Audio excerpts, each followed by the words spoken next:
We're going to drive down a boat ramp nose first and just keep on going for almost 8 kilometres. Then we're going to drive up out of the water onto the beach and have a big party. There's obviously crocs up here. Are you concerned at all? My ex-mother-in-law is way scarier than any crocodile or shark that I've ever seen. There's some really big tiger sharks in the harbour. A couple of cows escaped and the sharks come up and were chewing on them.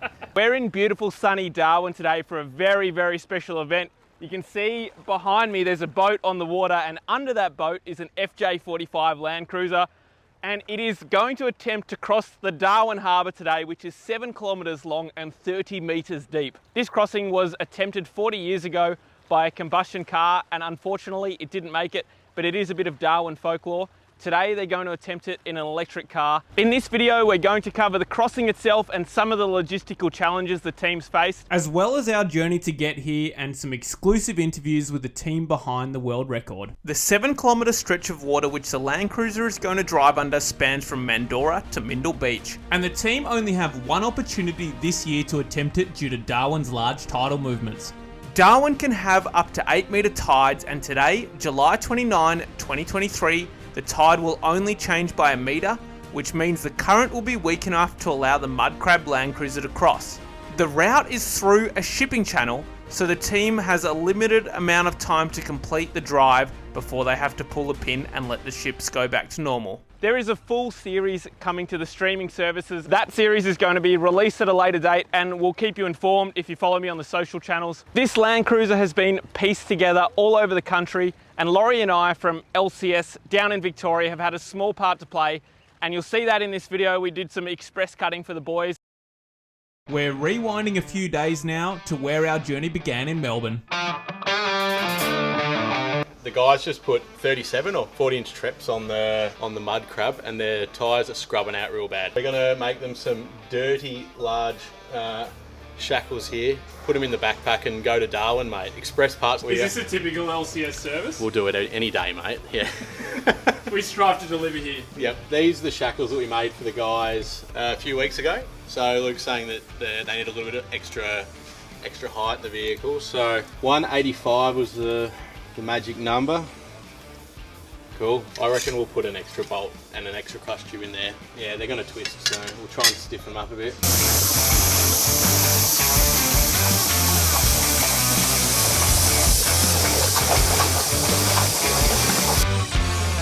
185mm bolt to bolt. You would not want to run these on the road. And just remember, Luke, that our parts warranties only cover up to 3-metre deep river crossings. Well, Rich, I think the only way to get them there reliably and quickly is that we put them in our backpack and we go to Darwin and take them to the boys direct.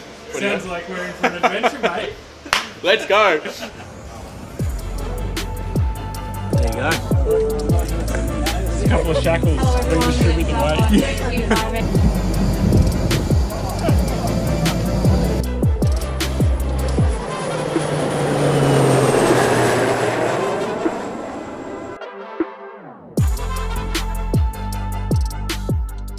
LCS overnight deliveries to Darwin. Now we'll install them, eh?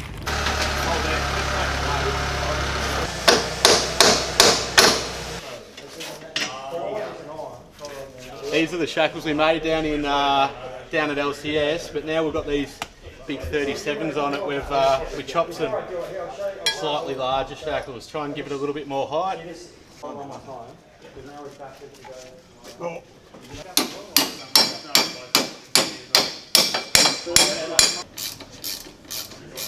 We're just adding an extra rung to these extension ladders we've built here, Rich. Yep. So the guys can climb up into the back of the Mudcrab.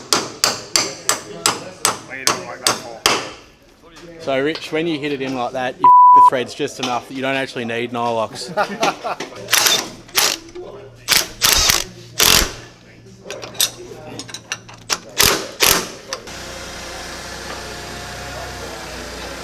So that's the shackles installed. As mentioned, the FJ Mudcrab is powered by an electric engine and a bank of lithium batteries surrounded by biodegradable oil. There will be another video on this channel which will give you an in-depth rundown on the technical specs of the vehicle. So if you'd like to see that or any other Land Cruiser build content, make sure you subscribe to the channel for future updates. When's it going to start? Put it over here.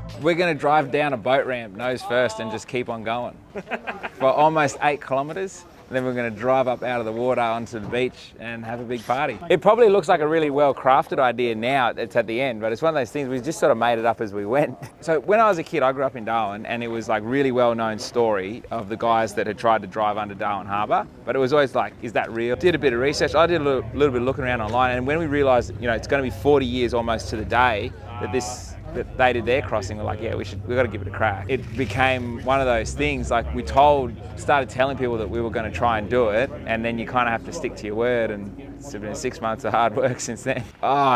There's a bit of manipulation, you know. It wasn't as hard as it probably seems. Like, you look around now and there's 30, 40 guys here just working hard, and it's just all happening. It's like this big machine, and we're selling the idea and selling the dream wasn't as hard as you'd probably think. I think there's a real subculture in Australia for cars, and in particular Land Cruisers, and you kind of throw that and say, we're going to put it all underwater and involve a dive team. Like, a lot of these guys are cruiser owners. You would have seen there's some cool 40s and 70s and stuff getting around here. So you're kind of combining a lot of people's favourite pastimes and then saying, combine all your favourite things and become part of history. People go, yeah, that sounds like a good deal. Darwin, pretty notorious for crocodiles. What's the go there? Sharks ate them all. There's some really big tiger sharks in the harbour. There actually is. I don't know if you saw, you might be able to find this online, but there's a video recently, a live export ship was leaving, and a couple of cows escaped and the sharks came up and were chewing on them. I think we'll be right though. You know, 30 guys going up and down, a lot of bubbles, a lot of screws up top, a lot of noise, and a big yellow 40 series. Just They're installing a spear gun at the moment. a bit of safety. Really just any of the bits breaking. Like, we've pressure tested everything, not worried about crocodiles. Yeah, the car will be fine. Divers, whatever. Who cares? Yeah, I mean, we just got to, the thing drove really well at 2 meters, and officially we did a lot of the tests up to 100 PSI, where this is getting 45 PSI above ambient at the deepest. But, you know, it's been really tight timelines. Other ways to do this project is you do 2 years of testing, right? In a really detailed way. So there's a little bit of just do the best we can, hit the date, which is like perfect for the tides, and we just got to see tomorrow. We're currently in the vehicle dubbed the Mudcrab, and tomorrow is a big day. Everyone's nervous, but yeah, I mean, I think they've done a really good job on the engineering side of things, and I do expect it to work. So watch this space.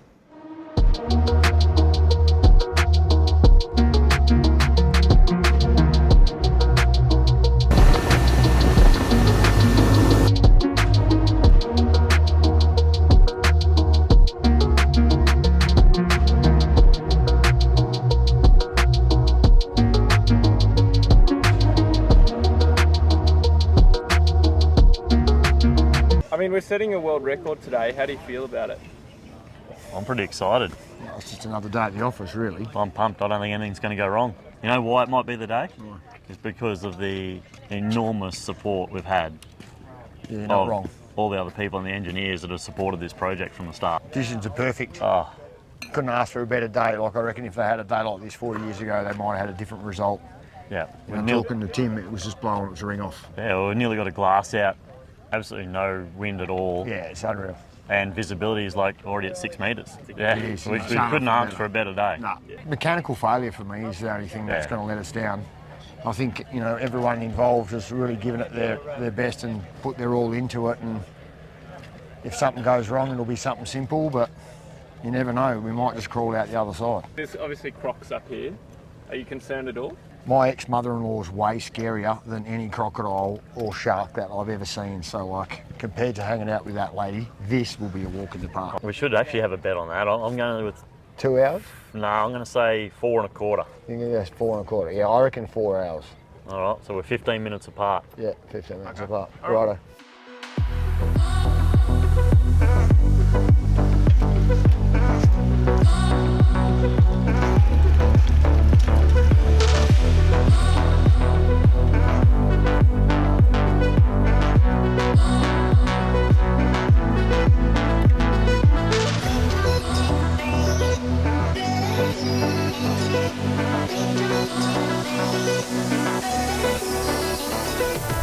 I would just like to point out that despite all the sophistication and modification present in this vehicle, the Mudcrab has managed to retain the stock Landcruiser handbrake, as you can see in this shot.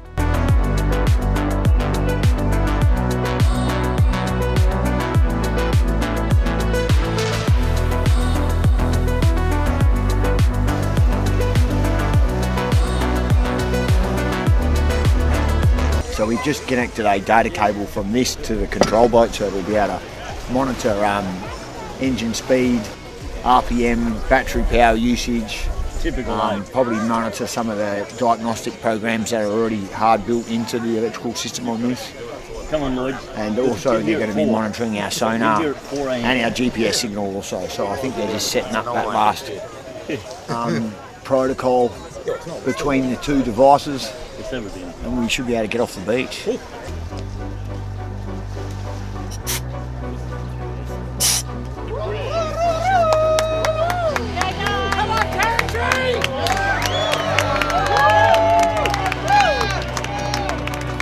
About to go down in the top end. Yeah. Not in a good way.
We've just left the Mandorah coast and we've run into a little snag. There's a soft bottom on this side and the car's currently bogged.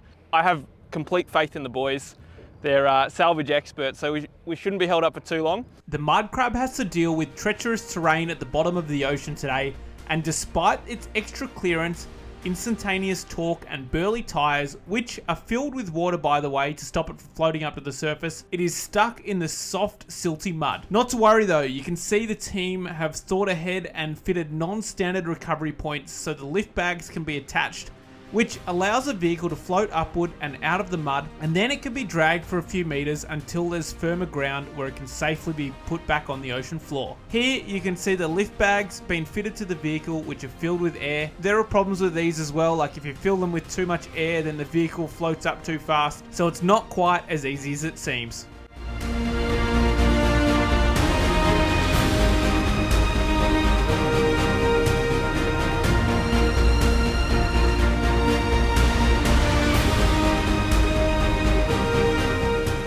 Just finished carrying over the pipeline now. Now that we're actually in the channel itself, which is where most of our tidal flow is, I guess, hopefully, everything we've done should say that it's a good gravel bottom, and the guys out there probably have a cream run. The actual vehicle itself we can't fault. Like, it's not using bugger all power. You know, when we got traction, we're getting traction to the ground.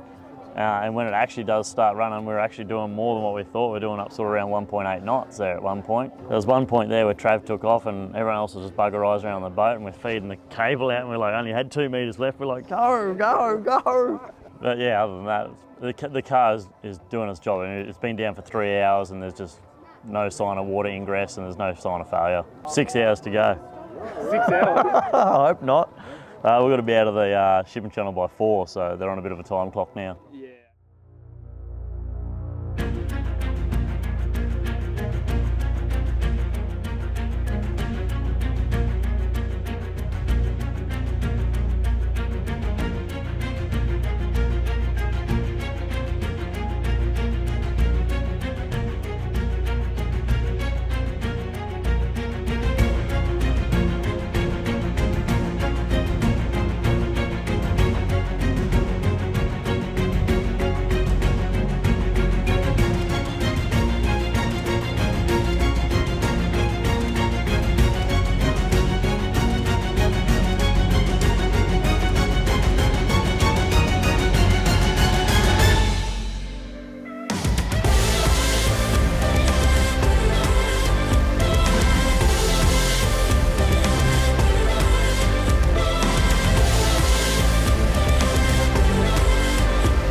Let's talk about the dive logistics. You can see here we're looking through a point of view camera of the diver under the water. As previously mentioned, the divers will be going to a depth of 30 meters and the crossing is expected to take 6 hours, despite Luke and Taylor's initial estimates. Divers can only be underwater for so long at certain depths, which means they need to rotate out behind the wheel. There will be a team of 35 divers taking shifts driving the Mudcrab.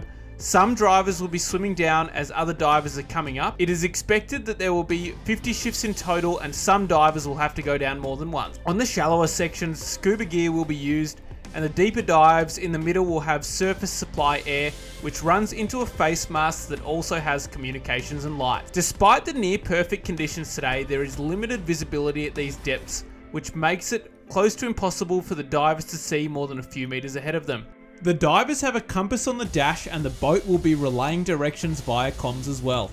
Everything the driver sees is captured on a camera, which is fed up to the boat and streamed on a live feed, which is what we're looking at right now.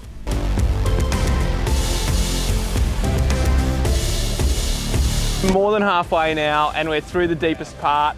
It's about 20 meters deep and everything's going swimmingly, which is awesome. So have a lot of faith in the guys and yeah, can't wait to see it roll up the beach. You can see now there is a fleet of boats surrounding the car. Everyone is on its side and everyone wants to see it succeed, which is really cool. So the people of Darwin have got around it. All right, what just happened, Rich? Dropped my hat in the water, but I love my Kincrome hat, so I had to go get it. Feel fresh now? Feel really fresh. Worth it? Well worth it. There's some really big tiger sharks in the harbour.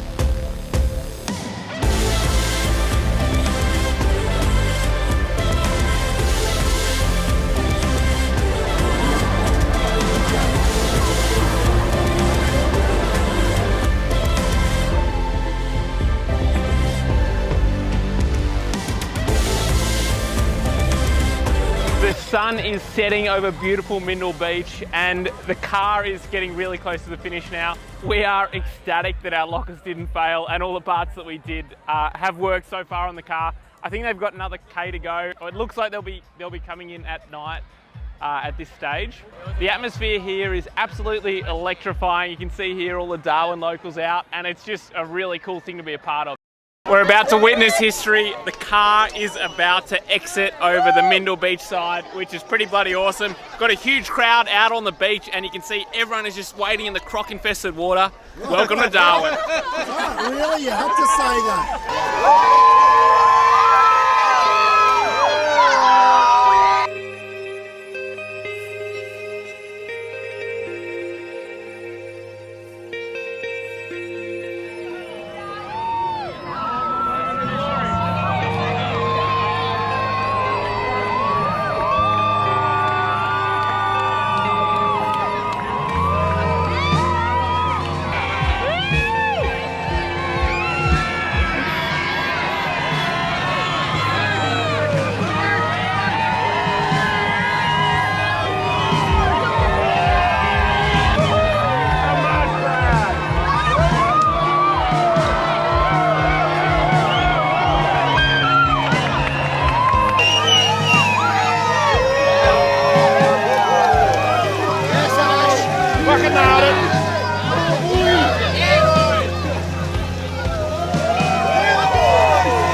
a bloody spectacle.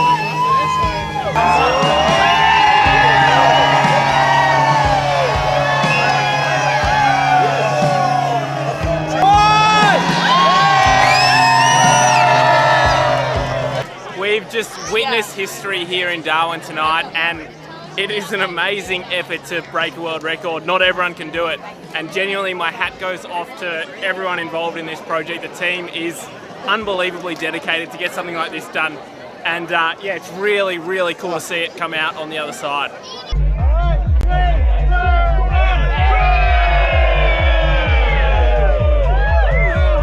Congratulations, big dog. Absolutely, Unreal. And you said it couldn't be done. I did not say that. Without the proper LCS custom lockers and without that LCS custom 3-inch suspension, we would not have made this trip. And you know what? Even if you do own a Barra, sort of a Ford-powered cruiser, you know, we still accept you into the cruiser club. You're just at a lower level, that's all. Lukey, mate, congratulations. Thank you so much. We are so proud of you, man. Like, to turn up to this reception is amazing. And the coolest part is, most of the people here have helped us and have done something on the car along the way.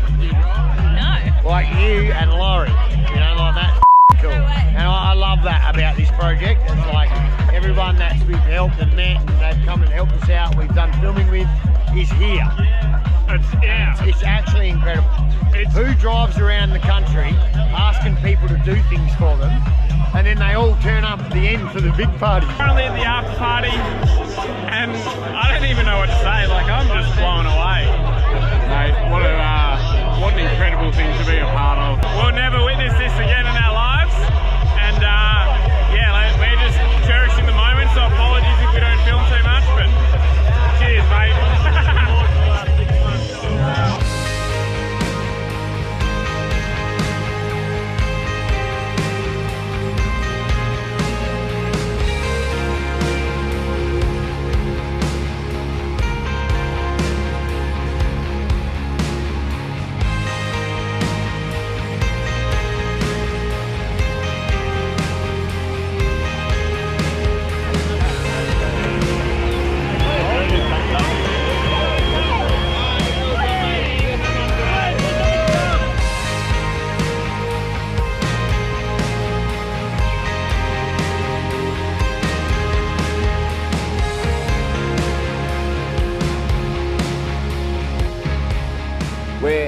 Look, we've got some pretty cool ideas on what next. We want to, you know, we're car enthusiasts. We're absolutely insane for all different vehicles, 4x4s, race cars, you know, hot rods, anything that kind of a car enthusiast gets off on, we do as well.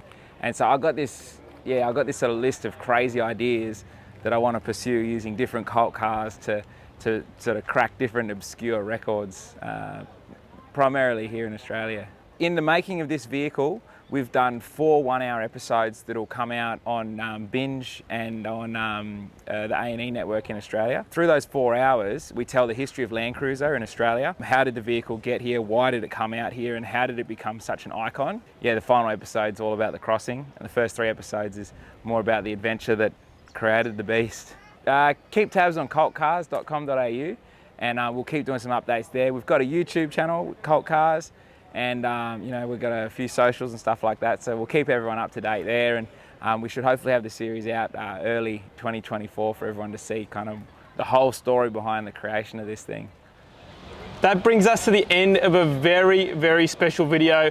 So huge shout out to all the crew who led us behind closed doors, and we got to witness a once in a lifetime event, and it was even better that we got to witness a world record in doing so. Woo! Tommy, I'd just like to say thank you for inspiring all of us, and I can't wait to see what's next. And ABC News, thanks for the new title. Specialist 4-wheel drive technicians has a nice ring to it.